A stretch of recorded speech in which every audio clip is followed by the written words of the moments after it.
আমি অপপ্রচার নিয়ে চিন্তিত না। কেউ আমার নামে মিথ্যা প্রচার করছে, মিথ্যা বলছে, সেটা নিয়ে আমি চিন্তিত না, কারণ আমাদের অনেক কাজ আছে। কিন্তু কাজ রিলেটেড আজকে আপনাদের সম্মুখীন আসা, বিকজ 12ই ফেব্রুয়ারি আমাদের আকাঙ্ক্ষার নির্বাচন, সেই নির্বাচনে আমি জয়ী হয়ে এসেছি, আল্লাহ তাআলার অশেষ রহমত। কিন্তু সেই জয়ের মানে জয় পাবার আগ পর্যন্ত অনেক চড়াই উতরাই আমাদের পার হতে হয়েছে।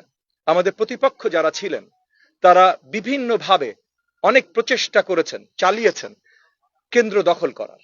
অনেকগুলো কেন্দ্র তারা দখল করতে গেছেন, কিছু কেন্দ্রে তারা দখল করতেও সক্ষম হয়েছেন মানে সাময়িক সময়ের জন্য।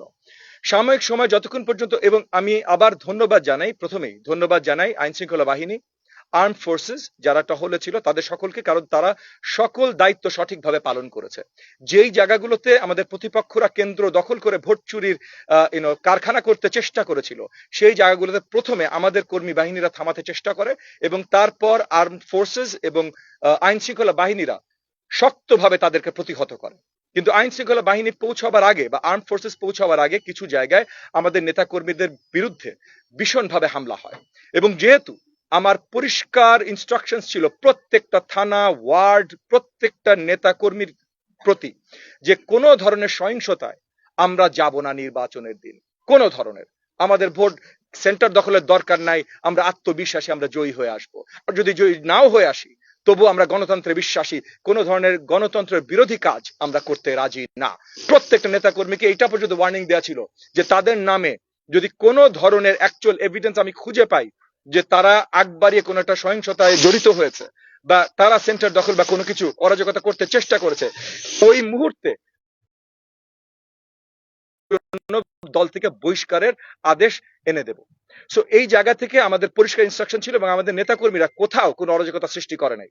কিন্তু আমাদের প্রতিপক্ষ এবং যে ক্যান্ডিডেট ছিল সে নিজে এক একটা কেন্দ্রে যে অরাজকতা তৈরি করতে চেষ্টা করেছে, এবং আমার মানে কয়েক শত নেতা কর্মীরা বিশালভাবে আহত হয়েছে। আজকে আপনাদের প্রেস কনফারেন্স ডেকেছি কারণ আমার একটা নেতা একটা কেন্দ্রে এতটাই তাকে আহত করা হয়েছে, এবং এগেন আমাদের প্রতিপক্ষ যে ছিল নির্বাচনে প্রধান প্রতিপক্ষ, তাদের কর্মী বাহিনী এতটাই আহত করেছে যে উনি এখন মৃত্যুর সাথে লড়াই করছেন। তো এই যে মৃত্যুর সাথে লড়াই করছেন, এইটা আমরা কখনোই কোনো ধরনের আইনি বিচার ছাড়া ছেড়ে দিতাম না, এখনো ছেড়ে দেব না।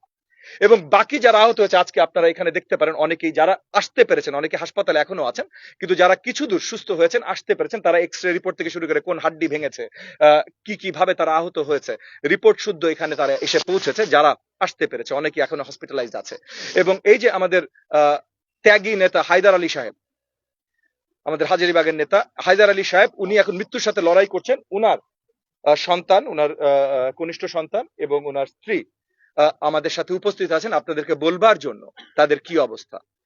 আমরা আপনাদের সামনে এই জিনিসগুলো পরিষ্কার করবার জন্য এবং একই সাথে পরিষ্কার জানিয়ে দেবার জন্য যে আজকে এইখান থেকে আমরা, তারা উঠার পর প্রত্যেকটা এখানে যত আহত আমাদের কর্মী আছেন, যাদের হাড্ডি ভাঙা হয়েছে বা যা কিছু ভাঙা হয়েছে, এই যে হায়দার আলী সাহেবের পরিবার, হায়দার আলী সাহেব মৃত্যুর সাথে লড়াই করছেন, এই প্রত্যেকটা জিনিসের এখন আমরা আইনি মামলায় যাব।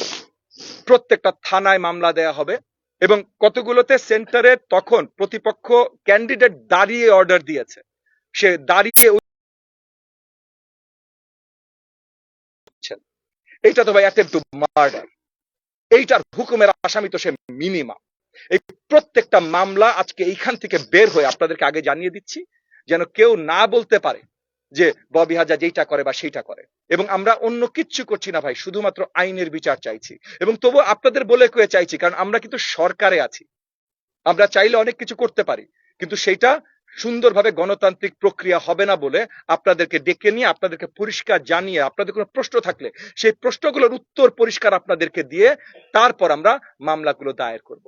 এইখানে ছোট্ট একটু আমি আপনাদের অনুমতি চাচ্ছি। আমাদের হায়দার আলী সাহেব, আমাদের ত্যাগী নেতা, যিনি মৃত্যুর সাথে লড়াই করছেন, ওনার কনিষ্ঠ সন্তান অপূর্ব দুটো কথা আপনাদের সামনে বলবে। অপূর্ব, বলো। আসসালামু আলাইকুম। আপনারা এখানে আসছেন, আপনাদের পুরো নামটা বলো, আর বাবার নাম পুরো নাম। আমার বাবার নাম হচ্ছে মোহাম্মদ হায়দার আলী। তিনি প্রায় দীর্ঘ 40 যাবৎ বিএনপি রাজনীতির সাথে জড়িত। তো আমি হচ্ছে ওনার বড় সন্তান মোহাম্মদ হুসাইন আলী অপূর্ব। আপনারা এখানে সবাই আসছেন, আপনাদেরকে আমি ধন্যবাদ জানাচ্ছি। আমার বাবা নির্বাচনী রাতে সহিংসতায় আহত হন। তিনি তার ব্রেনে হ্যামারেজ হয় এবং মাথার ভিতরে রক্তক্ষরণ সহ রক্ত জমাট হয়। পরবর্তীতে সার্জারির পর এখন পর্যন্ত আজকে প্রায় 9 থেকে 10 দিন তার চিকিৎসা চলছে। এখনো তিনি আইসিইউতে ভেন্টিলেশনে আছেন। এখন পর্যন্ত আসলে ওনার অবস্থা কোনো পজিটিভ কোনো দিকে যায়নি। আমি আপনাদের কাছে আসলে সর্বপ্রথম চাচ্ছি আমার বাবার জন্য দোয়া, যে তিনি যেন দ্রুত সুস্থ হয়ে আমাদের মাঝে ফিরে আসেন। এবং আরেকটা আমি যেটা চাচ্ছি, আমি রাষ্ট্রের কাছে বিচার চাচ্ছি যে এই হামলার সাথে, উনি আহত হওয়ার সাথে, ওনার আজকে এই মৃত্যুর যে কাছাকাছি উনি চলে আসছেন, আমি জানি না উনি আমাদের মাঝে ফিরবেন কিনা। তো এইটার জন্য যারা জড়িত বা যারা এটার সাথে হচ্ছে, যাদের কারণে উনি আহত হয়েছে, যেভাবে আহত হয়েছে, আমি আসলে রাষ্ট্রের কাছে, রাষ্ট্রের প্রধানমন্ত্রীর কাছে, আমাদের অভিভাবকদের কাছে, মিডিয়ার কাছে আমি বিচার চাচ্ছি। আমি চাই আমার বাবা তিনি সুস্থ হোক এবং তিনি তিনি তার বিচারটা পান।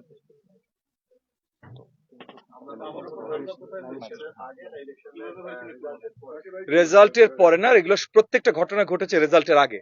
যখন কিছু ঘটনা ঘটেছে আপনার যখন ভোট চলছে, যেমন মাইলস্টোনে ইনারা আহত হয়েছেন, ইনার হাত ভেঙে ফেলেছে।